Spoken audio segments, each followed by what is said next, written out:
Hello everyone, so I'm happy to say during this video today we'll be finishing my scientifically accurate project named Blue today. And we'll be learning some fun facts about dromaeosaurs along the way.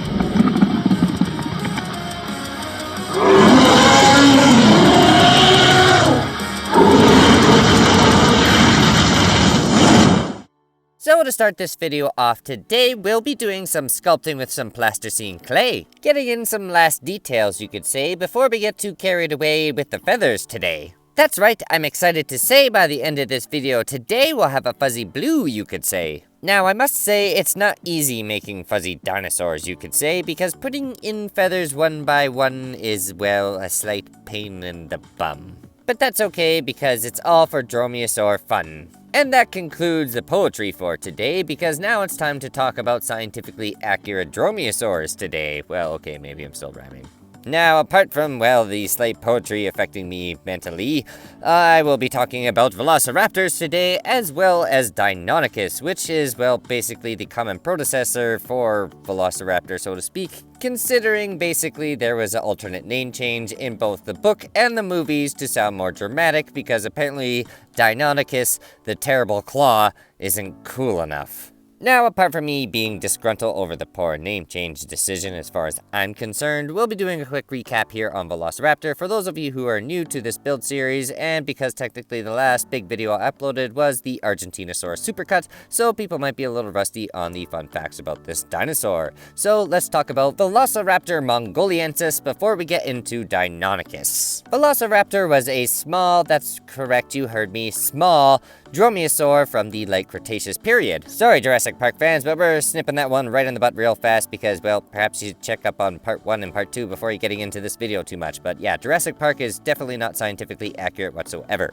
At least when it comes to their dromaeosaur representation, it's done fairly poorly, unfortunately. However, we will be getting into, well, how it is actually fairly accurate later on in this video, but for the sake of it being a Velociraptor, it is, well, the terrible representation, and the fact that we've been studying this dinosaur for almost 100 years, that's right, it was found in 1923 in Mongolia.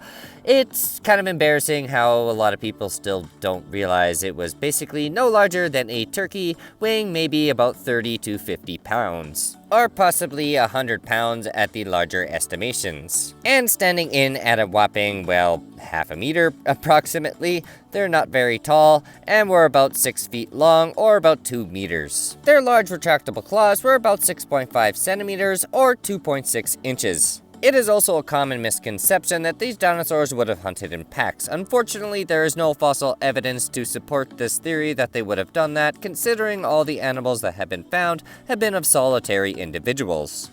However, I wouldn't say that necessarily makes them any less deadly, considering their hunting patterns would have been very similar to modern raptors of today. These things would have been probably fairly adapted killing machines, even though they're, well, fairly small and cute in stature in comparison to, well, the Jurassic Park version. And seeing how Jurassic Park is being mentioned again, I should probably mention that, well, obviously the reptile representation in the films is, well, inaccurate. These things would have been covered in feathers, which I think is fairly well known at this point. And these dinosaurs lived approximately 70 to 74 million years ago, which means they didn't make it all the way to the Cretaceous extinction. And the name Velociraptor translates to swift thief, which we'll probably talk about more later on during the video because, well, I'm a little disappointed in the fact that that name was voted cooler than the other alternative Deinonychus. I'm not exactly sure why, but yeah, we'll talk about that later on. And that concludes our recap for the Velociraptor. And this is where I should probably recommend some of the newer viewers go check out some of the older videos on the Velociraptor. That means part 1 and part 2, basically because we're going to start diving into some little bit, well, heavy nerd topics at this point about the dinosaur, recapping where we left off last time. And for those of you who want to learn more about this dinosaur and want to check out part 1 and part 2, the links are provided in the description below. Anyway, where we left off last time, we were discussing basically the color of dinosaurs and how scientists were able to determine the color of certain species of dinosaurs due to the discovery of metallozones in fossils. And last time we left off talking about the Sinosauropteryx, and how scientists were able to determine that it would have been a fuzzy orange dinosaur. Definitely a spectacular find, however, this leaves us with a lot of questions, such as what color creatures like the Velociraptor really were. The only thing we can really go off of for this is the modern day raptors, the ones bred perfectly for stalking and hunting. So Velociraptors most likely had brown and white feathers. I'm sorry, Blue, well I guess this disproves you. These colors would have made it easier for it to blend into the ground, and making unexpected assaults easier. So with these inspections taken into account, we can confidently assume the Velociraptor would have looked something like a large bird of prey similar to that of eagles that we see flying around today. They probably would have hunted in a similar fashion as well, which is, well, kind of terrifying to think about because that's a big bird. And not to be confused with the one from Sesame Street. Yeah, I realize I'm probably dating myself slightly with that statement. Anyway, the Velociraptor is probably one of the most famous dinosaurs ever to exist, and it's easy to see why. These fascinating yet terrifying creatures have been misinterpreted through forms of media for numbers and numbers of years. But nothing quite matches the majesty of Mother Nature in its true form. Which now brings us to the topic of Deinonychus. It's not nearly well as known as its Asian cousin, the Velociraptor, which it played as in Jurassic Park and Jurassic World. But Deinonychus is far more influential amongst paleontologists, and the numerous fossils have shedded light on the behavior and appearance of this raptor dinosaur. The name Deinonychus refers to the single large curving claws on each of this dinosaur's hind feet, hence the name Terrible Claw, which brings me to my rant at the beginning of this video. So in my personal opinion, I believe that the word Deinonychus or the name Deinonychus is far cooler than Velociraptor, especially when you break down the two different definitions. Cause, well, let's face it, what sounds more intimidating, the speedy thief or the terrible claw? I just personally don't think that was maybe the best call for, well, adding perhaps dramatization to your book and or movie. I don't know, that's just my personal opinion, obviously, so let me know what you think in the comments below. It could potentially be a, well, thing with the name perhaps being a little more difficult to pronounce, but personally, I don't find that any more difficult than Velociraptor, so I don't understand the name change personally. At any rate, these large curved claws is a trait shared with its fellow raptors in the Middle and Late Cretaceous period. In the late 1960s and early 1970s, the American paleontologist John H. Ostrom remarked the similarity of Deinonychus to modern-day birds, and he was the first paleontologist to put the idea forward that birds evolved from dinosaurs. What seemed like a wacky theory several decades ago is now accepted as a fact by most of the paleontology community. Today, paleontologists believe that most theropod dinosaurs, including raptors and Tyrannosaurus rex, sported feathers at some point in their life. Today, there has been no evidence of Deinonychus having feathers, however, but the proven evidence of feathers on other raptors like Velociraptor implies this large North American raptor must have had feathers as well. Paleontologists are still trying to figure out how exactly raptors rooted their hind claws, but it's a sure bet they had some sort of offensive function, in addition to helping their owners climb trees when being chased by larger predators, or possibly used for impressing others during mating season. Deinonychus probably used its claws to inflict deep wounds on its prey, perhaps withdrawing to a safe distance afterward and waiting for its dinner to pass away due to its injuries. Studies have shown Deinonychus had a fairly wimpy bite in comparison to other large dinosaurs. Its bite was as powerful as a modern-day alligator.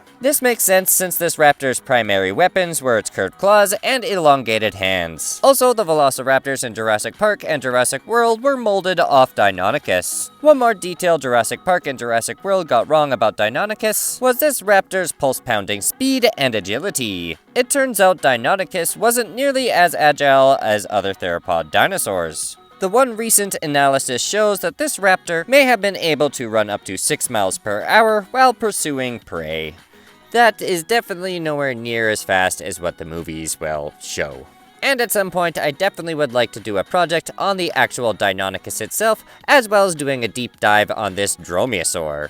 And considering that it is basically responsible for the dinosaur revolution, it definitely deserves more notoriety than it actually gets. Especially when you consider the fact that it's basically been in the dinosaur spotlight pretty much for the entire pop culture of dinosaurs, and very few people actually know about it or what it actually is. And that is all due to basically a name change to sound slightly more dramatic, I suppose. Although personally, when you translate the two different names, Deinonychus sounds way cooler.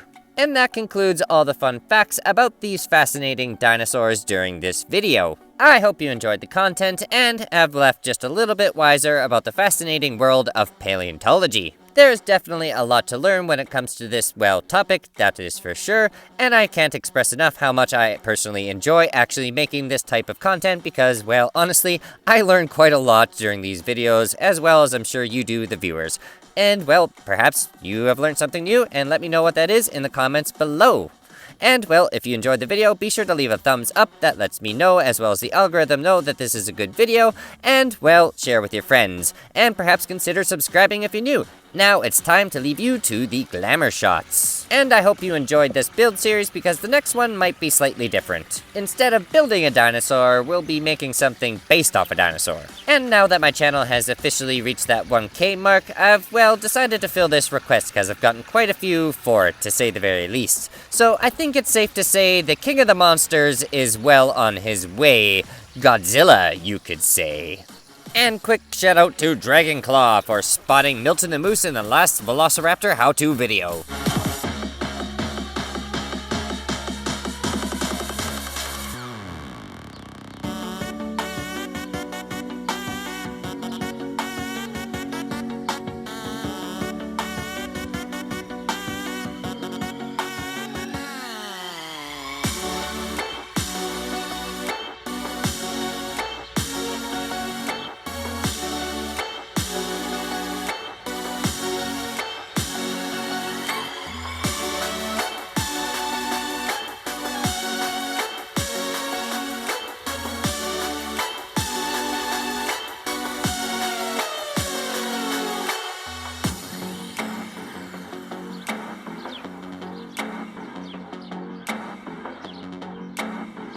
What? You trying to tell me it's time to stop playing with dinosaurs, Holly? Okay, I'm almost done.